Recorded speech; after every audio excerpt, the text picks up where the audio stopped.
0800 61 22 11, né? Muito bem. Passo em primeiro lugar, então, para a sua exposição, para a Nath, né? Chamo de Nath também? Pode. Para a Natália Garcia, que é presidente da Associação Brasileira de Criptoeconomia, ABCripto, né? Então, Natália Garcia, com a palavra.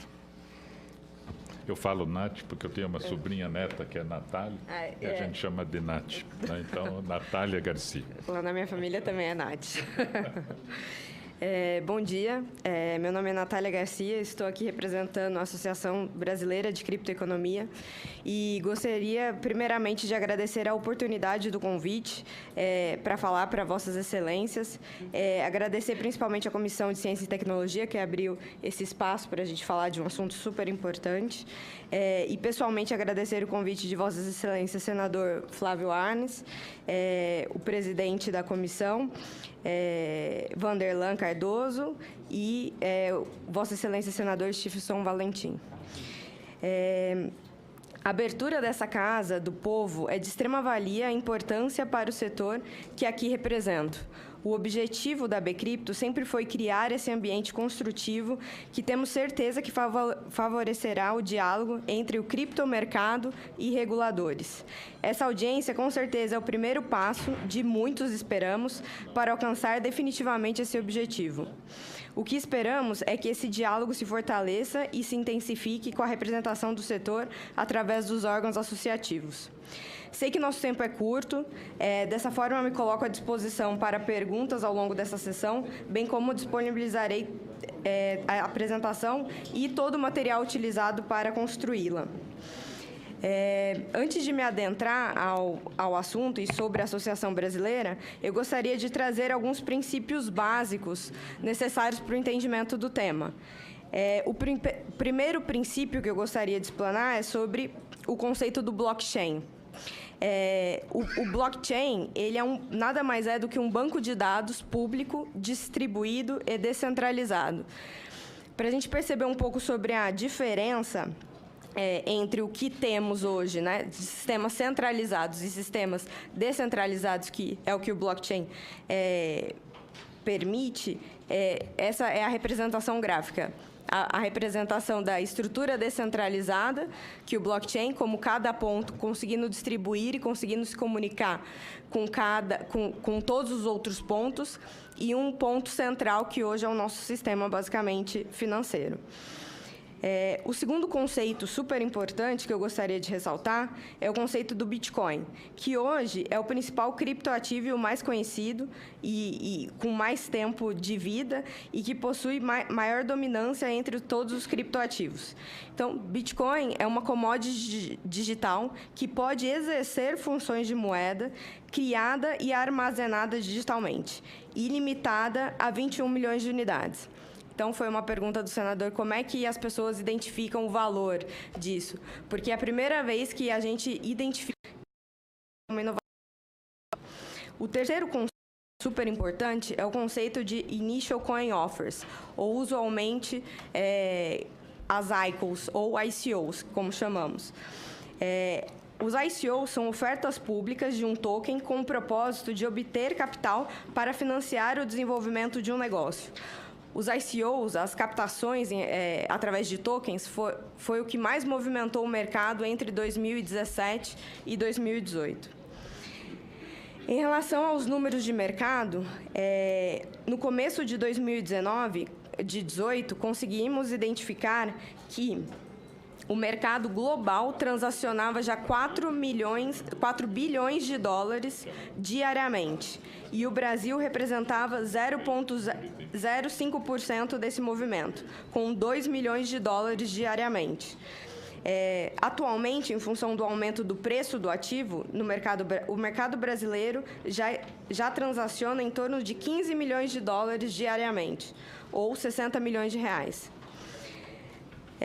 Gostaria de explanar para os senhores, Vossas Excelências, sobre o funcionamento de uma exchange de bitcoins, que são por onde as pessoas usualmente entram no mercado de criptoativos ou criptomoedas. Se uma pessoa decide adquirir bitcoins, ela deve procurar uma exchange. Muito importante ressaltar que ela deve realizar uma pesquisa sobre a empresa que ela vai escolher para que o consumidor não tenha problemas. O cliente deverá realizar o seu cadastro na empresa, informando seus dados pessoais, deverá também enviar os seus documentos para confirmar a sua identidade. Depois de ter a sua conta verificada, o usuário da plataforma estará apto para realizar a compra dos seus bitcoins. Muito importante ressaltar que o Bitcoin é um ativo divisível e pode ser adquirido em pequenas frações. Não é necessário adquirir uma unidade inteira de Bitcoin, o que, logicamente, facilita o ingresso de todos, pois com apenas R$10 você consegue adquirir uma fração de Bitcoin. O primeiro passo para realizar essa aquisição é realizar o depósito, uma TED, na conta da exchange que você possui cadastro. Pois, após esse depósito, a empresa deve validar o recebimento do dinheiro em uma conta gráfica do cliente, permitindo que ele realize a compra do ativo. Essa aquisição ela pode se dar de duas formas. Ou uma compra rápida, neste caso o usuário aceita o preço de venda do ativo, ou o usuário poderá criar uma ordem de compra, o que significa que ele escolhe o preço que deseja efetuar a compra do ativo. Muito parecida com o mercado de bolsa, que você escolhe vou dar um exemplo da Petrobras. A Petrobras está a R$17, você quer comprar ela a R$16,50, e aí você dá uma ordem de compra a R$16,50. Quando o preço atinge esse patamar de preço, a ordem é executada. Após essa execução dessa ordem e a compra concluída, os ativos são transferidos em contas gráficas. O que isso significa? Que a pessoa que tinha bitcoins e efetuou uma venda tem reais na sua conta gráfica, e a pessoa que tem reais adquiriu bitcoins. E aí vai mais uma dica, né, para todo mundo que adquire bitcoins. Após essa aquisição do bitcoin ou outro criptoativo, o cliente terá bitcoins e deverá transferir para a sua carteira pessoal. É super importante que algumas exchanges oferecem esse serviço de custódia, mas outras não. Com o Bitcoin, pela primeira vez, você consegue ser o seu próprio banco. Você consegue armazenar o seu ativo. Então, faça-o.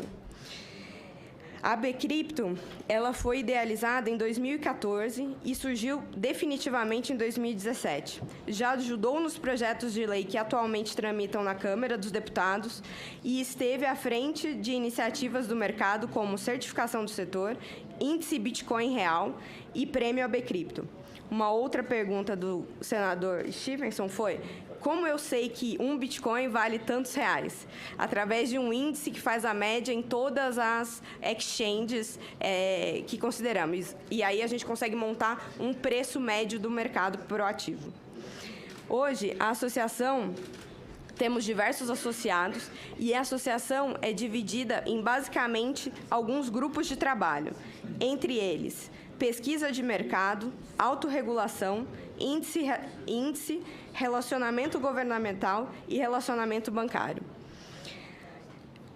Já chegando ao meio da minha apresentação, gostaria de explanar um pouco sobre jurisdições que já regularam criptoativos de alguma forma, como luz ao que poderíamos nos espelhar na nossa jurisdição.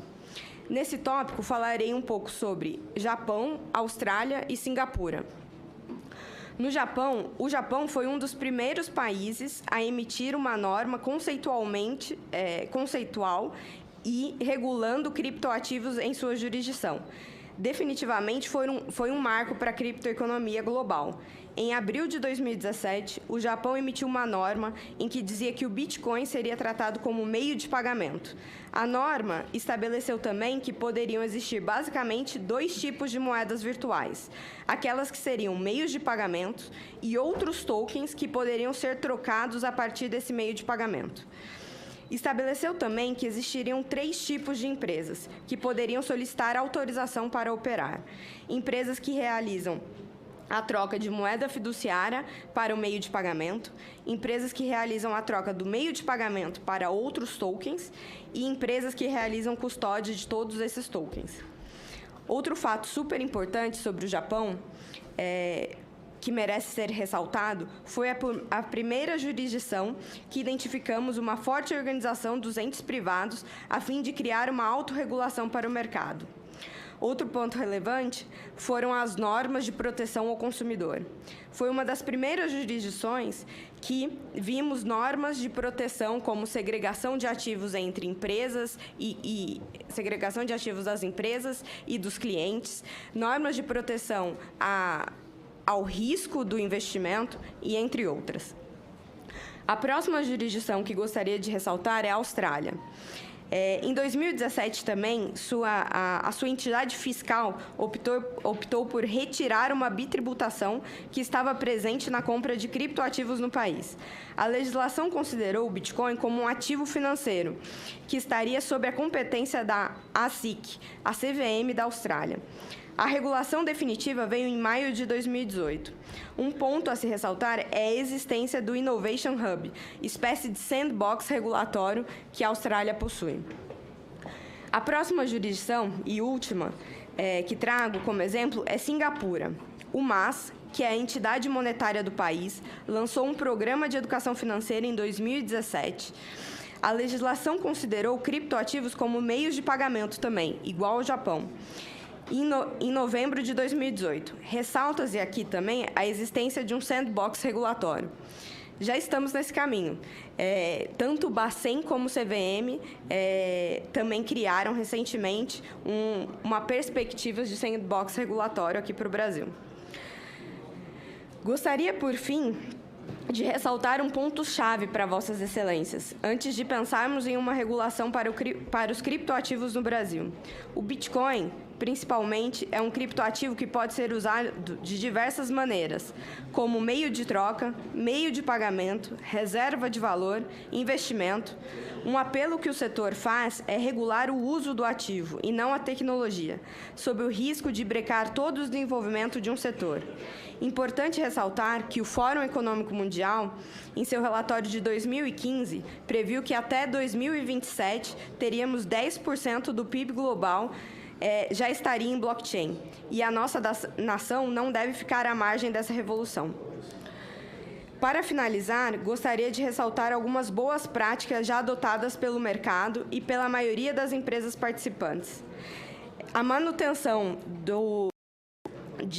dos recursos segregados de fundos de clientes da instituição, da empresa, fornecer aos usuários explicações detalhadas sobre o risco do investimento. De fato, estamos falando sobre um investimento mais arriscado que ativos adquiridos na Bolsa de Valor. Implementar mecanismos de conheça seu cliente, mais conhecidos como Know Your Client, exigindo documentação do cliente e comprovação da capacidade financeira do mesmo para transacionar criptoativos. Estabelecer um sistema adequado contra a lavagem de dinheiro. Ter um sistema de proteção de ativos, como a dispersão de chaves privadas. Isso significa que a sua carteira vai estar mais protegida e não poderá ser hackeada.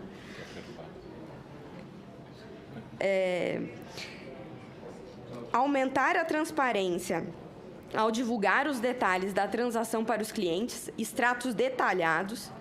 Informe de rendimentos mensais com as transações de cada mês, com um alerta de recolhimento do IRPF para movimentações acima de R$ 35.000 em que foi auferido lucro sobre a compra do ativo. E ainda, mas precisamos também da ajuda de vocês para melhorar muitos pontos do setor.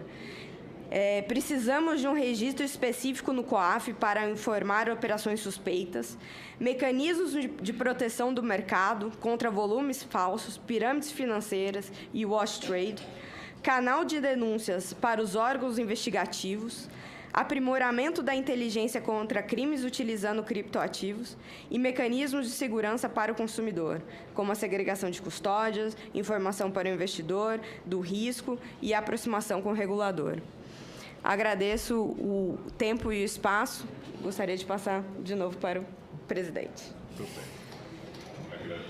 Agradeço, Natália. A apresentação já está disponível, né, para todas as pessoas que estão acompanhando essa audiência pública.